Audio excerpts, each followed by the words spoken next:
Good evening. This is April 7th. It's my Wednesday night Bible study. My name is Douglas Griffin. We are in the book of Matthew. We've been going through the book of Matthew for a year, and now we are in Matthew chapter 25. This is part 3 in a lesson in Matthew chapter 25. Um, to catch you up, to catch all of us up, to remind us where we were, Jesus and the disciples had left the temple after he'd cursed it, right? And then he's talking about these stones being thrown down, and they want to know when is that going to happen? And in the middle of telling him when it's going to happen, when is the temple going to be destroyed, he says some interesting things. So starting in Matthew 24, verse 6, he says, "And you shall hear of wars and rumors of wars. See that you be not troubled, for all these things must come to pass, but the end is not yet. For nation shall rise against nation, kingdom against kingdom. There shall be famines and pestilences and earthquakes in divers places. And all these are just the beginnings of sorrows. For then they shall deliver you up to be afflicted, and shall kill you, and ye shall be hated of all nations for my sake. And this gospel of the kingdom shall be preached in all the world for a witness unto all nations, and then shall the end come." So they're hearing all these terrible things are happening, but right in the middle of it, he slipped in the afflicted, they're going to kill you, they're going to be hated. So for some people, this would slow them down. They think, I don't know if I want to do all that. Hard pass. Yeah, not as in love with it as it was in the beginning. It sounded good. So, and that's kind of exactly what happened once Jesus went to the cross and was buried. The disciples didn't do anything that they said they were going to do.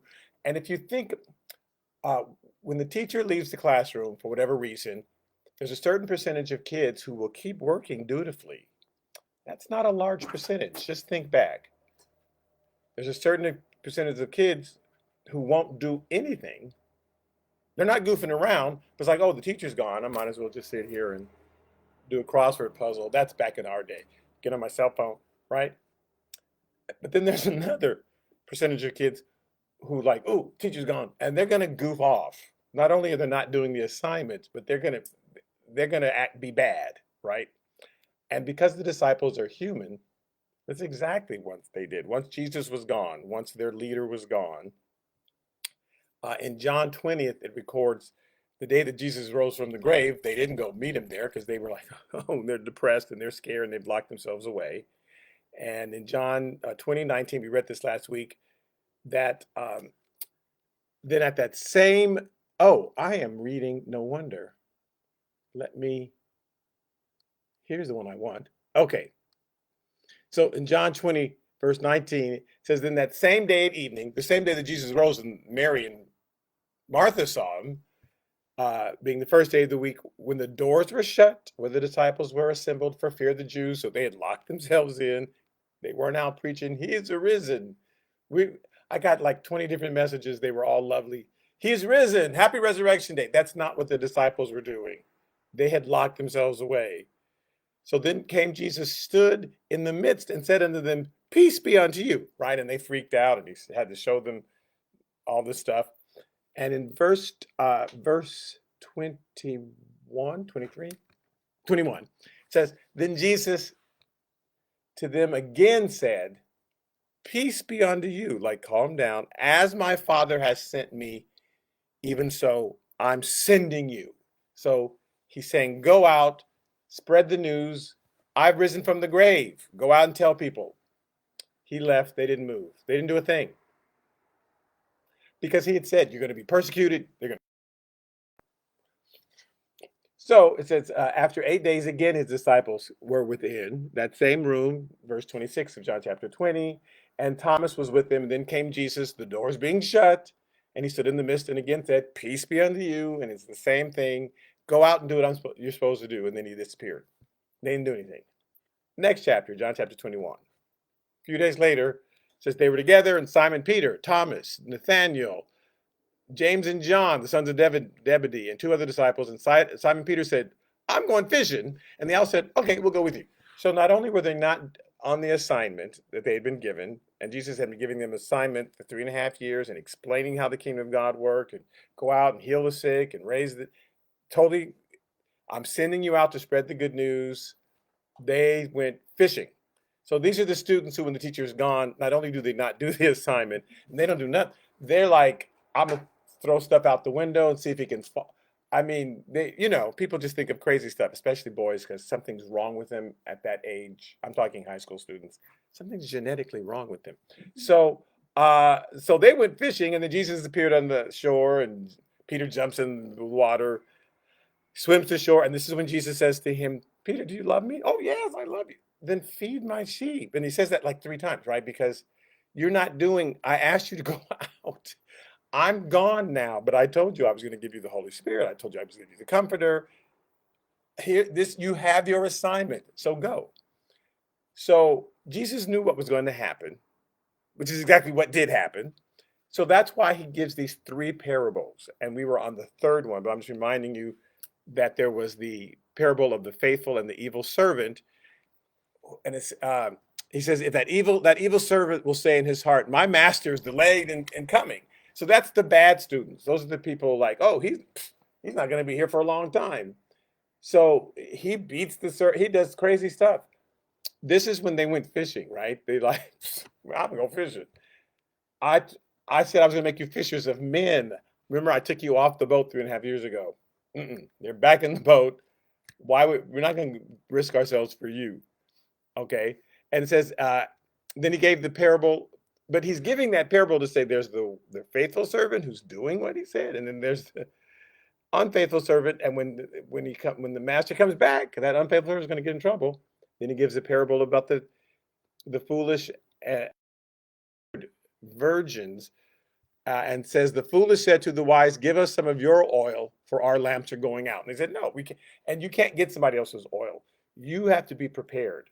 So in the first instant, he's saying, do what I told you to do. Don't be doing something else. Secondly, be prepared. Be in prayer until I come back. Because the bridegroom suddenly showed up and we don't have any of that. But it was too late. So, and I got to tell you, they finally got that lesson when Jesus saw them the final time before he ascended up into heaven. And the angels had to say, stop staring into space, looking at the soles of his feet. He's gone. Go and get to that upper room. They went to the same upper room. So this is the 3rd time they went to the upper room. In Matthew and John, they don't call it the upper room because they didn't want anybody to know where it was, because it was their hiding place. So even 60, 70 years later, when they're writing the epistles, they still don't give away a lot of their locations, just in case they need to hide out again. So they don't tell you where it is, but it's the same upper room that they went to right before the day of Pentecost. But this time it says that they're all in one accord. If you read the first chapter of Acts, they're all in prayer. So that when suddenly there was a rushing mighty wind, they were prepared for it. They weren't the foolish virgins. They were the wise virgins who were prepared because they had been in prayer. That's what they should have been in the upper room the day that Jesus rose from the grave. They should have been in prayer and talking to God. Nah, they were sitting there nervous, biting their nails, doing Sudoku or whatever it's called. Okay, so he gives this 3rd parable, which is the parable of the talents. Now, there's a parable just like it, and it's important to contrast it because to some people you might think it's the same parable. But Jesus gave this parable of the minas or the pounds. It's a certain type of money. It's different than talents, but it's the same. It'll sound like the same parable, but you'll be able to see the difference, and it's a whole different message. He gives this parable on the way into Jerusalem. He's about to come in. People are saying, "Ho, Hosanna!" Right? But he knows they're in a week. They're going to say, "Crucify him! We have no king but Caesar." So Jesus is not fooled, right? And so he gives this parable. I want to read it to you because it has a similar ending as the other parable of the talents. So in Luke chapter 19, he says, now as he heard these things, all these hosannas, right? He spoke another parable because he was near Jerusalem and because they thought the kingdom of God would appear immediately. So they were ready to make him a king immediately, right? And he can hear them shouting, and he's near Jerusalem. So he gives this parable because he knows they're going to turn on him, right? He says, therefore, he said, a certain nobleman, and this is Luke chapter 19, verse 11, but now I'm in verse 12. A certain nobleman went into a far country to receive for himself a kingdom and then return. So he's going off to receive his kingdom and he's going to come back. So he called 10 of his servants and delivered unto them 10 minas or 10 pounds.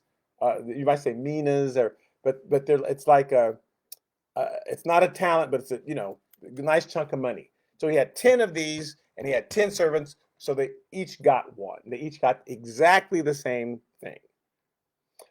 And he said to them, do business until I come. But his citizens hated him and sent a delegation after him saying, we will not have this man to reign over us. So the servants, the 10 servants are hearing this, right? They're hearing that everyone else is mad at him and crucify him, right? In the parable, we won't have him. We're not going to let him come back and reign over us. So they have a choice. Are they going to listen to the crowd, or are they going to do what the master said? So verse 15 of Luke chapter 19. And so it was that when he returned, having received the kingdom, like he said he would, he then commanded these servants to whom he had given the money to be called to him, that he might know how much every man had gained by trading. Then came the first, saying, Master, your mina has earned 10 minas. And he said to him, well done, good servant, because you were faithful in a very little, have authority over 10 cities. And the second one came, saying, Master, your mina has earned 5 minas. And likewise he said to him, well, you'll also be over 5 cities. So they each had the same mina, right? But they did different things with it. One was able to produce 10, one was able to produce 5. Okay. Then another came to him, saying, Master, here's your mina, which I have kept put away in a handkerchief. For I feared you, because you're an austere man. That's what the King James says, but it means a severe man, like you're scary. You collect what you did not deposit, and you reap what you did not sow. And he said to him, out of your own mouth I will judge you, you wicked servant. You knew that I was a severe man, collecting what I did not deposit and reaping what I did not sow. Why then did you not put my money in the bank, that at my coming I might have collected it with interest? So it says the very least you could have done, if that's what you thought of me, that I was this, just put it in the bank. That's all you would have to have done. So why didn't you just do that? Because then there would have been some interest. At least you would have said, here's your money and here's a little bit of interest, because you didn't know how long I was going to be gone, but you knew I was coming back. Unless you didn't think I was coming back, because that would be the only reason why you didn't do that. Because the people said, we don't want him as our ruler. And so the only reason why you would not have done anything with that money is you had no faith that I was coming back. Otherwise, because you knew I was a severe person, you would have at least done that. So the other faithful servants, they believed he would come back and say, we better do something with this. But this other first servant is the doubting servant. And he said to those who stood by, take the mina from him and give it to the man who has 10. But they said to him, Master, he has 10. Now, here's what's interesting. Again, they each started out with exactly the same thing. But one guy worked really hard and turned it into 10. And one guy worked pretty hard and turned it into 5. And one guy did absolutely nothing. And so he says to him, for I say to him, to everyone who has, will be given. And it's the has, who has what? To everyone who has something will be given. And for him who does not have something, even what he has will be taken away from him. So here's what he had, or here's what he didn't have, right? He didn't have faith. And Jesus was talking to, this is before he got to Jerusalem. He's talking to those people who are about to turn on him, right? He's warning everybody, I'm coming back. But the people are like, and this is, remember how Peter got scared? Once they grabbed Jesus, they're like, oh, I don't know him. I don't know. And they denied him 3 times. Yes, you do. I saw you with him. No, you didn't. Because you look like you're on the losing team suddenly. And Jesus warned them, it's going to look like you're in the losing team. So you're going to lock yourself in a room. You're not going to do anything. But those who really have faith that I am going to come back as that conquering king, they're going to do something. And this is about faith. This parable is about faith. And those people who believe what he's saying and those people who are ready to turn on him in an instant. So he says, why then did you not put my money in the bank? And that I coming, I might have collected it with interest, because you didn't think I was coming back. You had no faith. So he said to those who stood by, take the mina from him and give it to him who has 10. But they said to him, Master, he has 10. And Jesus is like, right, I'm going to give it to this particular thing. I'm giving to the person who's really working hard, because they each started out with the exact same mina. They each had the very same faith. We each have the exact, but some are really out there and some aren't, and some have no faith that I'm coming back. And those people, here's their punishment. He says, but bring here those enemies of mine who not only didn't believe I was coming back, but said, we won't have him as our king, who did not want me to reign over them and slay them before me.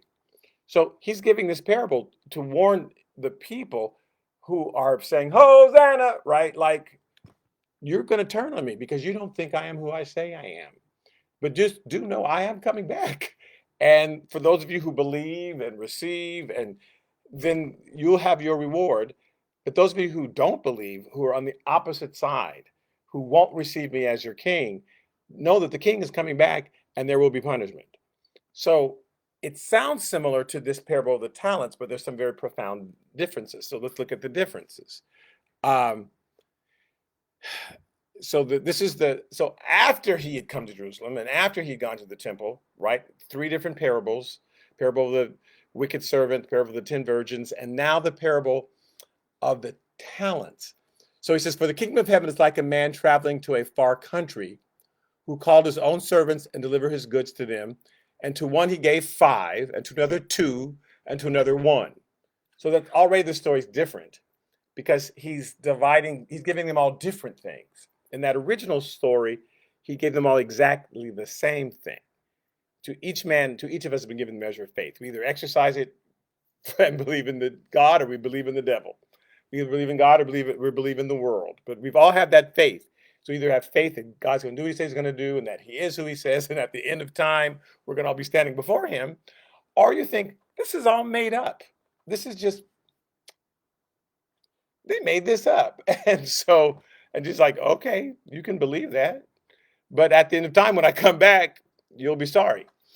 But in this parable, he gives them all different. To one, he gives 5. To one, he gives 3. To another, it says he gave a 1, each according to his own ability. So in this case, he's looking at his servants and determining what they can handle. So everybody gets something, but it's like, you can handle 5 things. You can handle 3. You don't even handle 1. So that's all you have to worry about, this one thing. So he's not overburdening anybody with these particular talents. So he says he gave each according to his own ability, and immediately he went on a journey. So he who had received 5 talents came and brought 5 other talents, saying, Lord, you delivered to me 5 talents. Look, I have gained 5 more talents beside. His Lord said to him, well done, good and faithful servant. You were faithful over a few things. I will make you ruler over many things. Enter into the joy of your Lord. And he also, who had received 2 talents, came and said, Lord, you delivered me 2 talents. Look, I have gained 2 more talents beside. And his Lord said to him, well done, good and faithful servant. You've been faithful over a few things. I'll make you rule over many. Enter into the joy of your Lord. And so in these cases, the man with 5 got 5. The man with 2 got 2. And there was no punishment. There was no, well, you should have gotten 5.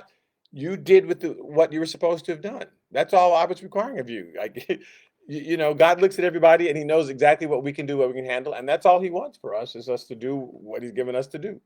And it doesn't matter if that person's over there is traveling to the Himalayas and preaching to the mules and trying to get them saved, and all you're doing is bringing a taco to your neighbor next door.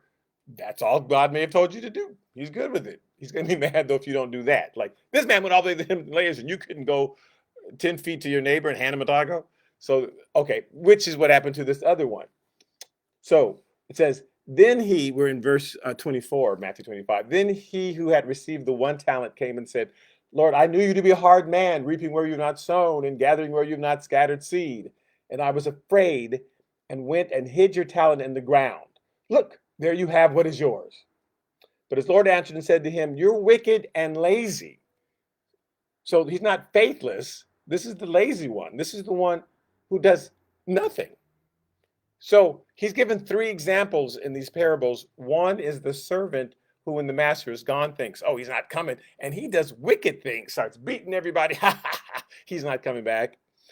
There is the virgins who just simply aren't prepared. They're not doing anything wicked, but they're not in prayer, and suddenly they weren't ready, and it happens. And wait, I need some of your, and you can't have some of mine. You should have been praying up yourself. And so, but this guy did zero. His problem is he did nothing. And Jesus is saying that won't be good either. So I'm as mad as you if you'd been the wicked one out there beating everybody. So he answered and said, you wicked and lazy servant, you knew that I reap where I've not sown and gather where I've not scattered seed. I mean, that's what you believed of me. So you ought to have deposited my money with the bankers. And at my coming, I would have received back my own with interest. So at least I would have, if you would just put out a little effort. Now, the first guy was faithless. He didn't think he was coming back. This guy was just too lazy. And he says, you, at the least you could have done was just put it in the bank. So you didn't even do that. You wouldn't even have the bank would have been the one giving me interest. You could have been home watching the 5 o'clock news and letting the bank do all of the work. But you didn't even have enough energy just to walk over and do that. So take the talent from him and give it to him who has 10. For to everyone who has, more will be given, and he will have abundance. For him who does not have, even what he has will be taken away. In this case, what is it that some people have, some people don't? Effort. That's all it is. That's all he's saying. You can do the little thing that God asks us to do. Will take just a little effort, but we'll be able to handle it. He does not give anybody, he looks at each person and says, this person, I'm going to make you travel the worlds. But you, I'm just giving you the ministry of hugs, because sometimes people need a hug. And that's, if that's what he's given you to do, and you won't even do that, then he's mad. But whatever it is, we can do. So it's not a question of, oh, it's too much. God give me too much. He looks at every man according to his ability, and he says, here's the one thing that I put in your heart to do, but it will take effort. That's all. It will take getting up and going to do it, whatever that thing is, and it could be a simple thing. But he's saying, you didn't even do that. You wouldn't even go to the bank. So take the talent from him, give it to him who has talents, for to everyone who has, more will be given. And here's some interesting principles. First of all, whatever he's given to us, we're supposed to trade it. We're supposed to do something with it. So again, we all have something different, but we are supposed to do something with it. And if we do it, we will get back. So if you smile, you get a smile back. If you hug, you get a hug back. Whatever he's given us to do, if we put it out there, we'll get it back. You don't have to worry. If you give it away, you will get it back. That's a principle that so if he's coming, you still got that one thing and it's not multiplied. That's because we did nothing with it. So we don't have to worry. And the more you do it, the more it grows. So let's say I have a gift of teaching the scriptures. Well, the more I do it and the more I do it, the more that I learn and the more I grow in it. It's like one of the principles. If you're doing whatever God has told you to do, and maybe you give good counsel to people, and you may think, oh, I feel like I should call so and so and they're just on my heart, but I'd rather just click over here to Oprah.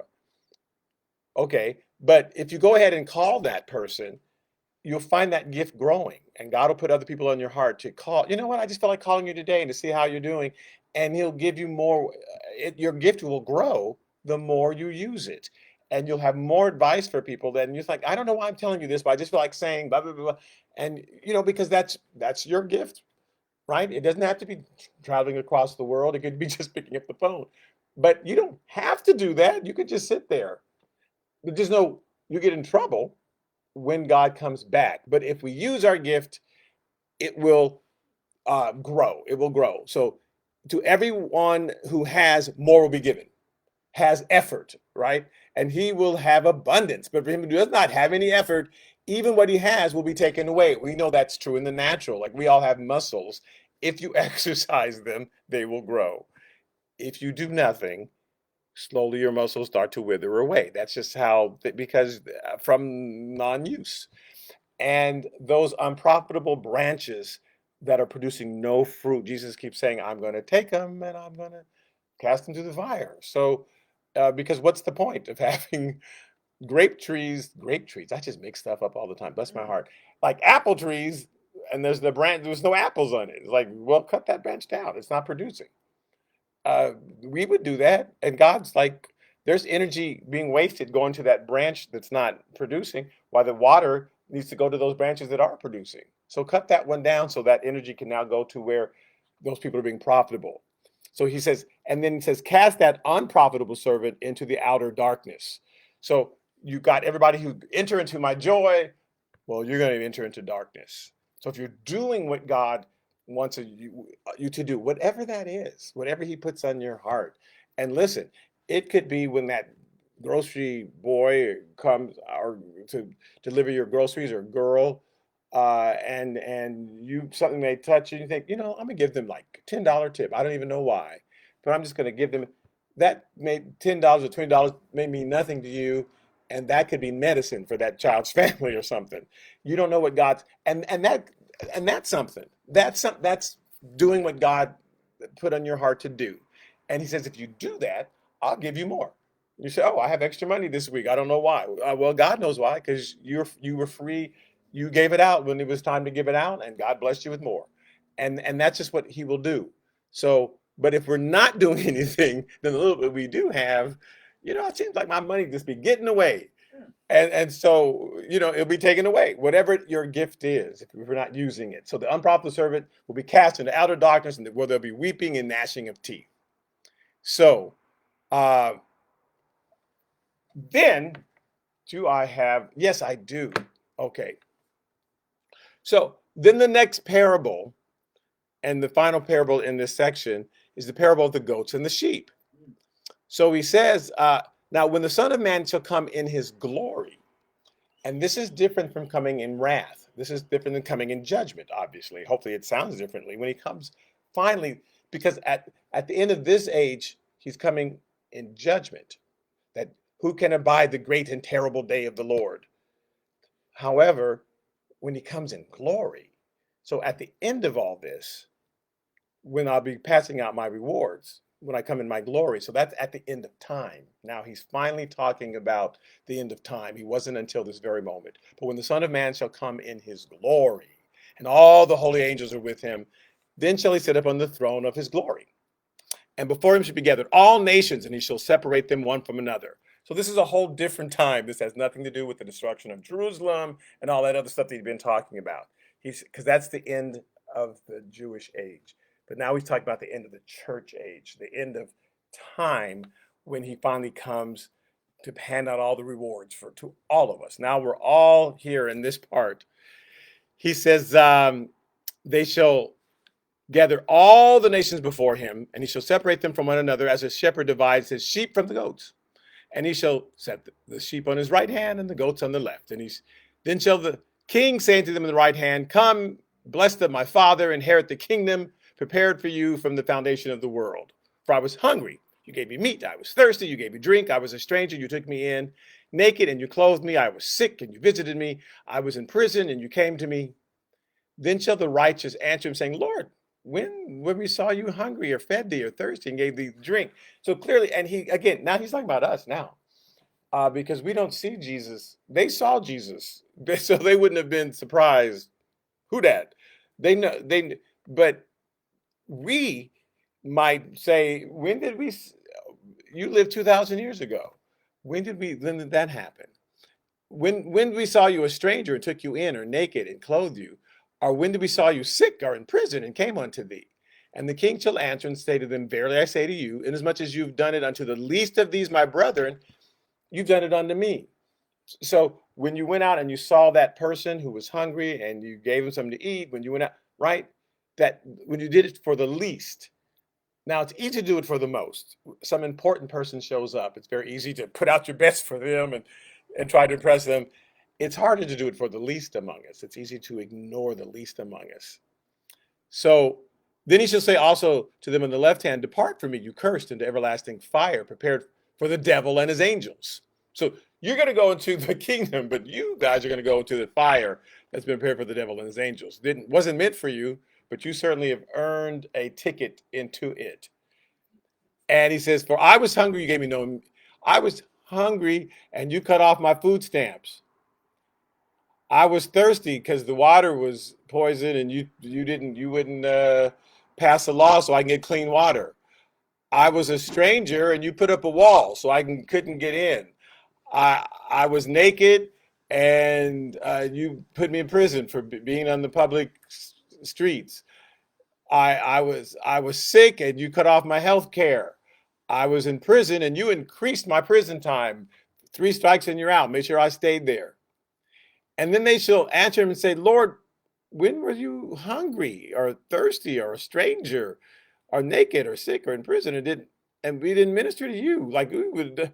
And he answered them saying, verily I say unto you, inasmuch as you did it not to one of the least of these, you did it not to me. So anytime that we see someone who's less in a position lower than ourselves, and we're not compassionate to them, God is bugged by that, and it makes me nervous sometimes because these are the specific things Jesus said. These are the things you're going to get in trouble for. There's a whole bunch of things that we think people get in trouble for. The church has a list, homosexuality and abortion and all that. And I think those are good things, but we have a list of what really upsets God. And it's like, why didn't Jesus mention those things? I guess he didn't know. Because Jesus has a different list of what we're going to get in trouble for.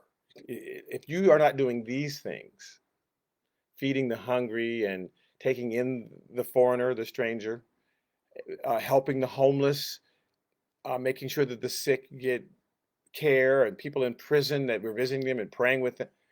He says, these are the things we're going to get in trouble for. And these shall go away into everlasting punishment. But the righteous will go into everlasting life. And these are the things that Jesus is saying that we should just take for granted, just that we should be doing without thinking. That if we're not doing these things, then he questions if we're Christian or not, if we're really a follower of his. Because carrying around the Bible doesn't make you a Christian. Wearing a cross doesn't make you a Christian. Nothing wrong with carrying a cross and carrying the Bible, but that doesn't make you a Christian. Going to church doesn't make you a Christian. There's a whole bunch of people, churchgoers, that'll be just right on that first bus out to hell, have never gotten saved, never made Jesus their Lord, and never said, okay, you rule my life, because that's what it means to be part of a kingdom, is you have a king. So if you don't have a king, if you're doing your own thing, you can talk all the talk. Remember, Jesus said, there are many people who will say, Lord, Lord, and I'll say, I don't know you, because my subjects follow my commandments. And there's only one commandment, which is to love God with all your heart, right? And then love one another, to love one another. And these are the ways that we love one another. And in fact, Jesus gave, as I'm closing here, Jesus was talking to the disciples, and he told them to forgive one another. You got to forgive. And how many times do you have to forgive? 7 times? Jesus, 70 times 7 for each sin separately in one day. And so, they all say, oh, Lord, increase my faith. What will our reward be for doing that? So Jesus says in Luke chapter 17, starting in verse 7, which of you having a servant plowing or tending sheep will say to him when he has come in from the field, oh, come at once, sit down, eat? No, but will he not rather say to him, hey, prepare something for my supper, gird yourself, and serve me till I have eaten and drunk, and afterwards you will eat and drink? Because this person is your servant. He's saying, so how many of you, when you see your servant working, say, stop working, servant. Let me make you a meal. It's like, well, no, you won't do that because that's their job, right? And so he says, does he thank the servant? This is Jesus talking. Does he thank that servant because he did the things that were commanded him? He says, I think not. So likewise, you, when you have done all those things which you are commanded, And all he had asked them to do was forgive one another. And like, oh, we can't forgive. Oh. He says, when you've done all these things that we've commanded, say, we are unprofitable servants. We have done what was our duty to do. Meaning, unprofitable means we are servants that don't get a special reward for doing what we're supposed to do. We were commanded to do that. So when someone is told to do something and they do it, how many of you go, oh my God? It's like you go, yeah. And that person doesn't, hey, I did it. It's like, well, right. You did, but it's when you go above and beyond, I might recognize that. But when you are doing what you're supposed to do, Jesus says, say to yourself, we just did our duty. So don't expect any special reward, he's telling the disciples, for forgiving one another. I'm about to forgive you all your sins. You're about to betray me and turn me over and act like you don't know me. And I'm going to forgive you. I'm going to show up and say, peace unto you. And I'm going to tell you, go out and spread the word. And you're going to be just sitting there. I'm going to say, peace be unto you. And I'm going to forgive you every single time. So you have to forgive people too. And I'm going to love you every single time, no matter what you do. I'm going to prepare food for you. I'll make sure that God blesses us. He provides for us. He says, and so therefore you need to bless other people and provide for them. And when you do that, just realize you're just doing what you're commanded to do. That's why he's going to and say, you fed the hungry. Like that's you fed hungry people? Oh, that's shocking. You gave clothes to naked people? Wow, that's incredible. Is Jesus like, no, they're hungry. Feed them. He says, because I do that with you. And so if you're my servant, if you're my child, then you will do that for those. Otherwise, I don't know you. I don't know you. So he's talked to his disciples. He's given them these hints. When I leave, you better be about my business. He's specifically talking to the disciples in each of these parables, except for that last one. And he's telling all of us at the end of time, when I part the clouds and everywhere you look is just me, I'm going to divide the sheep from the goats. And the sheep will be those who saw someone who was hungry and fed them. And the goats will be those who said, no, I can't be bothered with that. I'm a Christian. I'm on my way to church. I don't have time to be feeding you. And he'll say that's going to be a problem. Okay, so we are done with chapter 25 of Matthew. We'll be starting chapter 26 and be getting into the last few days of Jesus' earthly ministry. So thank you again for listening. It's just amazing that you take the time each week to do that. And thank you. Some of you leave comments, and those of you who don't, that's fine. I don't ever leave comments when I'm listening to somebody, so you don't have to leave comments. But I appreciate those people who do. And I will see some of you on Sunday. We're getting into the lesson that Isaac learned when Abraham set him on the altar and raised the knife. The lesson that he learned that he passed down to his kids. We'll be revealing that on Sunday. So hopefully you'll have a chance to listen in. Thank you so much. And God bless. And